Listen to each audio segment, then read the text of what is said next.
नमस्कार, स्वागत है आपका इस बुलेटिन में। मैं हूं आपके साथ मेनका चौधरी और इस बुलेटिन में सबसे पहले खबर आगरा से, जहां पर हादसा हुआ है।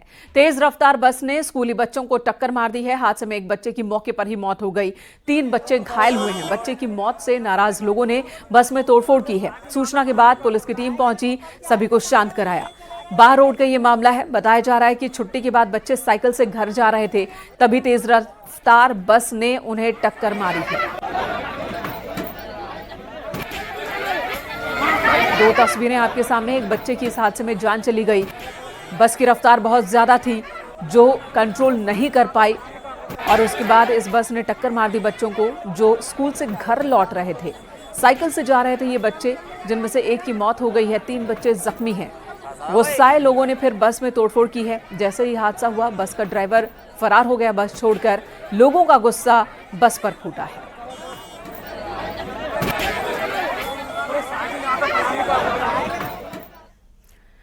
लखनऊ में वैन हादसे में घायल बच्चों को देखने वरिष्ठ अधिकारी पहुंचे। प्रमुख सचिव गृह संजय प्रसाद और डीएम सूर्यपाल गंगवार और लोहिया अस्पताल पहुंचे।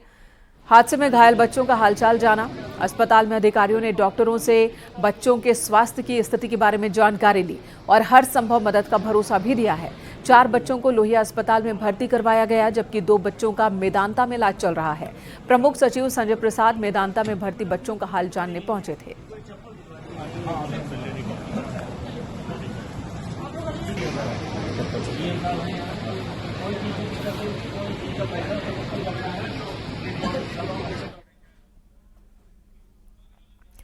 बरेली से खबर, जहां पुलिस को बड़ी सफलता मिली है। साइको किलर को पुलिस ने गिरफ्तार किया और जेल भेजा है। साइको किलर ने 1-2 नहीं बल्कि 10 महिलाओं की अब तक हत्या की है। गंभीर आरोप इस पर लगा है। हालांकि आरोपी ने 6 महिलाओं की हत्या की बात कबूल की है, लेकिन 4 महिलाओं की हत्या की बात फिलहाल वो कबूल नहीं किया है उसने। आरोपी का नाम कुलदीप है, जो नवाबगंज थाना क्षेत्र का रहने वाला बताया जा रहा है।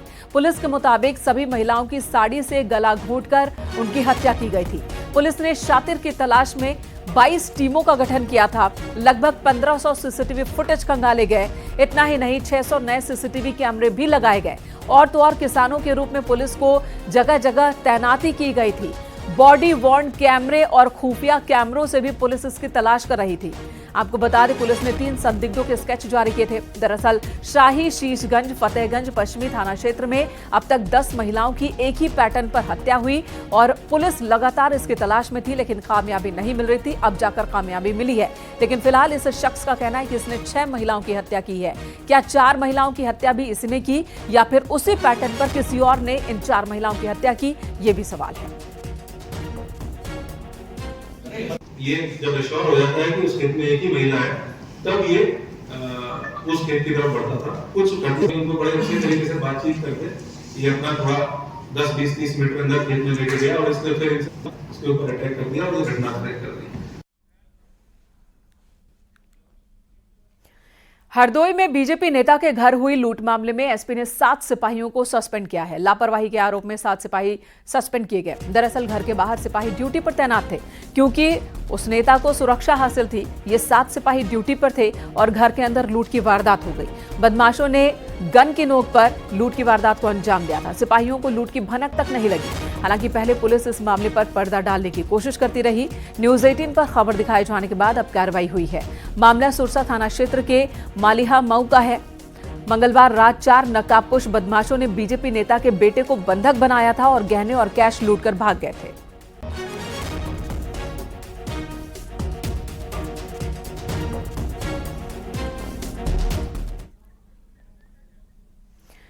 खबर आगरा से, जहां चोरों ने अपने ही दोस्त की जमानत कराने के लिए चोरी की वारदात को अंजाम दिया। पुलिस ने मामले में 2 शातिरों को गिरफ्तार किया। पुलिस के मुताबिक शातिरों का 4 सदस्यों का गैंग है। गैंग का एक सदस्य पहले से ही जेल में था, मगर जमानत कराने के लिए पैसे नहीं थे और इसलिए जमानत के पैसे इकट्ठा करने के लिए इन्होंने फिर चोरी की। आपको बता दें, बीते दिन थाना ट्रांस यमुना क्षेत्र में एक घर में चोरी हुई थी। उसी मामले का खुलासा पुलिस ने किया और इन सबको गिरफ्तार किया।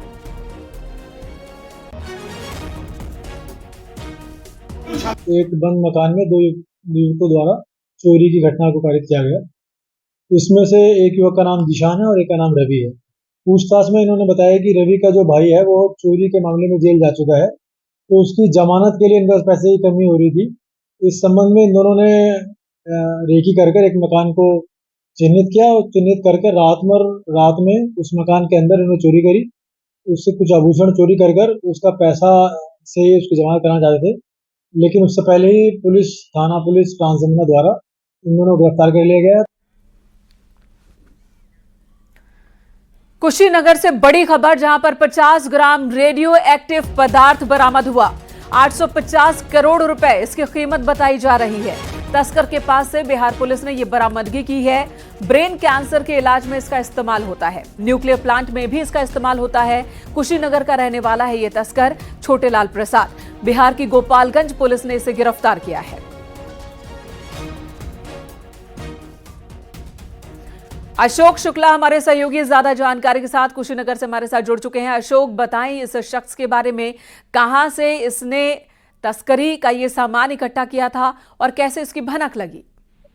जी, ये बिहार के गोपालगंज पुलिस में बेलथरी चेक पोस्ट पड़ता है, जो यूपी और बिहार की सीमा पर, मतलब बिहार से यूपी की पहली, यूपी से बिहार में जाने के बाद पहला चेक पोस्ट है बेलथरी चेक पोस्ट। जहां की पुलिस ने चेक पोस्ट पे छोटेलाल प्रसाद नाम का जो तस्कर है, ये कुशीनगर का रहने वाला है, मुख्य तस्कर है, और इसके 2 अन्य साथियों को भी गिरफ्तार किया गया है। सबसे बड़ी बात है कि इन तीनों के पास से संदिग्ध 50 ग्राम कैलिफोर्नियम, एक ये रेडियो एक्टिव पदार्थ है जिसका प्रयोग परमाणु संयंत्र में बिजली बनाने में और ब्रेन कैंसर के इलाज में किया जाता है, जिसकी अंतर्राष्ट्रीय बाजार में कीमत लगभग 850 करोड़ रुपए बताई जा रही है। हालांकि अशोक, ये बताएं, क्या पुलिस को इन तस्करों और रेडियो एक्टिव पदार्थ की तस्करी की कोई जानकारी मिली थी, कोई इनपुट मिला था, या चेकिंग के दौरान ये पकड़े गए? जी, ये चेक पोस्ट है जहां एक मुखबिर ने सूचित किया था कि 3 तस्कर कुछ संदिग्ध पदार्थ लेकर जा रहे हैं, तो उसके बाद उनकी तलाशी ली गई, जिसके बाद पुलिस को ये एक छोटी सी डिब्बी में बंद ये पदार्थ मिला। पहले पुलिस को बहुत शक नहीं हुआ, उसके बाद पुलिस ने FSL टीम बुलाई, जांच कराई और इसको जो है डिपार्टमेंट ऑफ एटॉमिक एनर्जी को भी सूचित किया गया, जिसके बाद प्रथम दृष्टया ये बताया जा रहा है कि यह जो है कैलिफोर्नियम रेडियो एक्टिव पदार्थ है। जी, धन्यवाद इस वक्त पूरी जानकारी देने के लिए। और ज्यादा जानकारी हो तो जरूर आपके जरिए हम दर्शकों तक पहुंचाएंगे। तो कुशीनगर से 50 ग्राम रेडियो एक्टिव पदार्थ, 850 करोड़ रुपए कीमत का ये सामान, जिसे पुलिस ने अब बरामद कर लिया है, तस्कर के साथ इसकी बरामदगी हुई है। अगली खबर कानपुर से, एक मुर्गे की वजह से लाठी डंडे चल गए। पहले तो पुलिस ने समझाने की कोशिश की, लेकिन जब मामला नहीं सुलझा तो पुलिस को कार्रवाई करनी पड़ी। मामला बिठूर थाना क्षेत्र का है, जहां मुर्गे के लिए 2 पक्ष आमने सामने आ गए। मोहम्मद बकरीदी ने एक मुर्गा पाल रखा था और ये मुर्गा इतना शैतान निकला कि गली से निकलने वालों पर चोंच से हमला कर देता था। आज जब एक और पड़ोसी गली से निकला तो मुर्गे ने उस पर हमला कर दिया। बस इसी बात पर लड़ाई की शुरुआत हो गई। पुलिस ने मुर्गा मालिक को सख्त हिदायत दी कि अपने मुर्गे को खुला ना छोड़े। दोनों पक्षों को शांत कराने में पुलिस को काफी मशक्कत करनी पड़ी।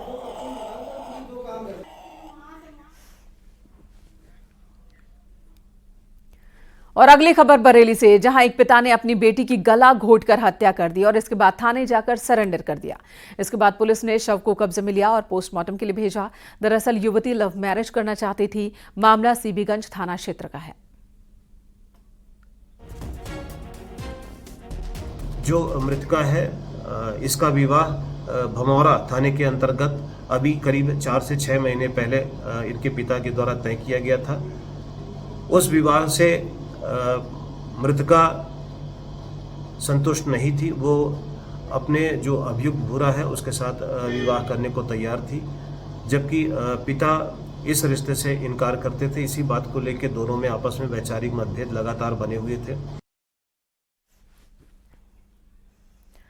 और अगली खबर बिजनौर से, जहां लोन की फाइल पास करने के लिए 30,000 रुपए की रिश्वत लेते हुए बैंक प्रबंधक और चपरासी को सीबीआई ने रंगे हाथ गिरफ्तार किया। कोट कादर स्थित प्रथमा यूपी ग्रामीण बैंक की शाखा प्रबंधक प्रियांशु त्यागी को अरेस्ट किया गया है। पीड़ित का आरोप है कि आटा चक्की लगाने के लिए उसे खादी ग्रामोद्योग के तहत 6 लाख का कर्ज स्वीकृत हुआ था, जिसके बाद फाइल बैंक भेजी गई। पीड़ित के मुताबिक बैंक प्रबंधक ने 10% के हिसाब से 60,000 रुपए की रिश्वत मांगी, जिसके बाद पीड़ित ने सीबीआई गाजियाबाद से संपर्क किया।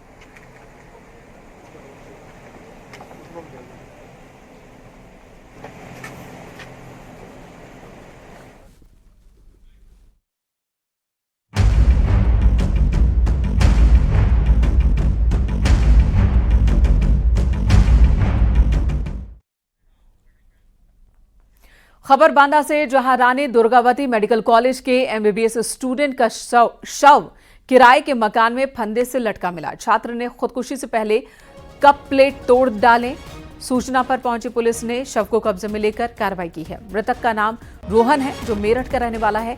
रोहन नीट परीक्षा में सफल हो गया था, जिसके बाद उसने अगस्त 2023 में रानी दुर्गावती मेडिकल कॉलेज बांदा में एडमिशन लिया। हालांकि इससे पहले रोहन ने पीलीभीत की रहने वाली आकांक्षा से 2023 में कोर्ट मैरिज की थी। ये बात रोहन ने अपने घर वालों से छिपा कर रखी थी।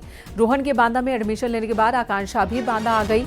रोहन को शेयर मार्केट में रुपए लगाने की लत थी। उस पर करीब 2.5 लाख का कर्ज था। बीती रात दोनों के बीच इसी बात को लेकर झगड़ा हुआ, जिसके बाद रोहन ने खुदकुशी कर ली।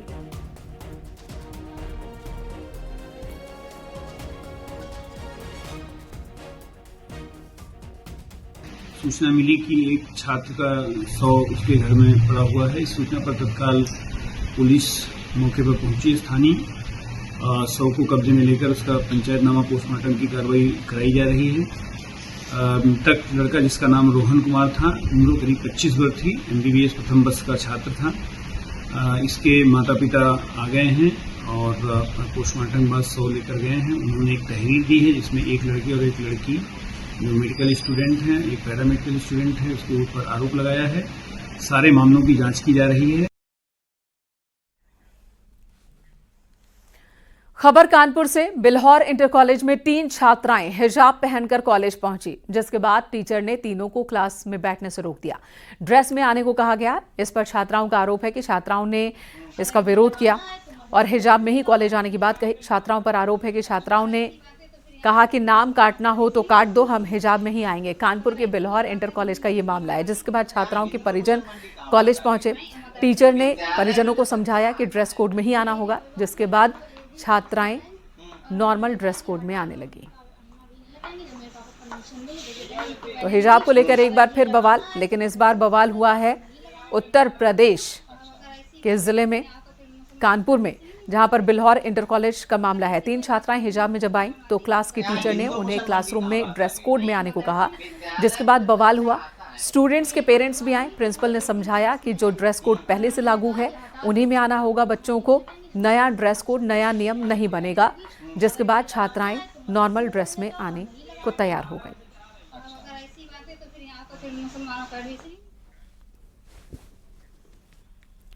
और खबर हमीरपुर से, जहां ओलावृष्टि से बर्बाद हुई 84 किसानों की फसल के मुआवजे की रकम दूसरों के खातों में ट्रांसफर हो गई। एसडीएम ने इसे हैकर्स की करतूत बताया। साइबर थाने में केस दर्ज कराया है। एसडीएम सदर ने करीब 16 लाख रुपए दूसरे खातों में जाने की बात स्वीकार की है। आपको बता दें, पिछले साल 53 गांवों के किसानों की फसल नष्ट हो गई थी, जिसके बाद किसानों को मुआवजा मिलना था। जिले के लगभग 14,000 किसानों को तो आपदा राहत की राशि मिल गई, लेकिन 84 किसान अब परेशान हैं। यूपी में साइबर हैकरों का जाल लगातार बढ़ता जा रहा है। अभी तक तो आम जनता के साथ ये लोग ठगी करते थे, अब अधिकारियों को भी अपना निशाना बना रहे हैं। ताज़ा मामला है हमीरपुर ज़िले का, जहां के सदर एसडीएम पवन कुमार पाठक की आईडी हैक करके बड़ा एक जो है घोटाला किया है साइबर हैकरों ने, जिसमें ओला बेच से किसानों को मिलने वाली राहत धनराशि को उन्होंने दूसरे खातों में ट्रांसफ़र कर दिया। लगभग 84 ऐसे किसान हैं जिनकी धनराशि उनको मिलनी थी। ओलावृष्टि से जो किसान को मुआवजा मिलना था, उसकी धनराशि को उन्होंने गोरखपुर और महाराजगंज जिले के लोगों के खातों में ट्रांसफ़र की है। हालांकि एसडीएम ने इसमें इनके खिलाफ मुकदमा दर्ज करा दिया है और विवेचना चालू करा दी है। लेकिन इतनी बड़ी ठगी में जाल में कौन कौन लोग शामिल हैं, ये अभी प्रश्न चिन्ह लगा हुआ है, क्योंकि एक लेखपाल के अगली खबर कानपुर से। त्योहारों के मद्देनजर खाद्य सुरक्षा एवं औषधि प्रशासन एक्शन में है। प्रशासन ने जांच के लिए कई नमूने भेजे थे। रिपोर्ट में पेस्टिसाइड कीटनाशक की अधिकता पाई गई। इसके बाद 158 कारोबारियों को वसूली नोटिस भेजा गया है। इन पर 51,60,000 रुपए का जुर्माना लगा है।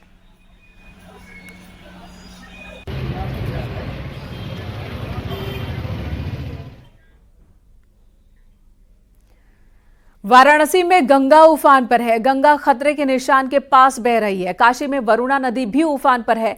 घाटों के संपर्क मार्ग टूट चुके हैं। जल पुलिस घाट किनारे मुस्तैद है। बाढ़ में पीएम मोदी का ड्रीम प्रोजेक्ट नमो घाट भी काफी हद तक डूब गया। नमस्कार वाली आकृति आधे से ज्यादा गंगा में समा गई है। निचला हिस्सा जहां पर पर्यटक घूमा करते थे वो हिस्सा भी पूरी तरह से जलमग्न है।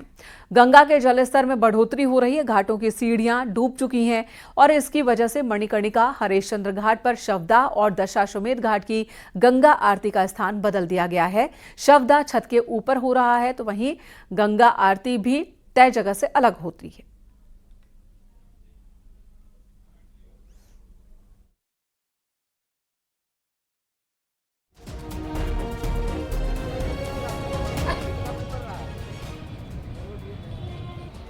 काशी में गंगा का रौद्र रूप देखा जा रहा है। 84 के 84 घाट गंगा में जल समाधि ले चुके हैं और इस वक्त मैं उस नमो घाट पर खड़ा हूं जो ड्रीम प्रोजेक्ट है और उस नमो घाट का भी आधे से ज़्यादा हिस्सा डूब चुका है। आप ये देखिए, ये जो नमस्कार आकृति है ये आधी से ज़्यादा डूब चुकी है और जहाँ जाके लोग तस्वीरें खिंचवाते हैं वो हिस्सा अब पूरी तरीके से पानी में डूब चुका है। अब ऊपरी हिस्सा बचा है क्योंकि यही एकलौता घाट है जिसका ऊपरी हिस्सा अभी बचा हुआ है क्योंकि ये नया बना था। इसको काफ़ी हाइट लेकर बनाया गया था। बाकी सभी जो प्राचीन घाट हैं वो पूरी तरीके से गंगा में जल समाधि ले चुके हैं।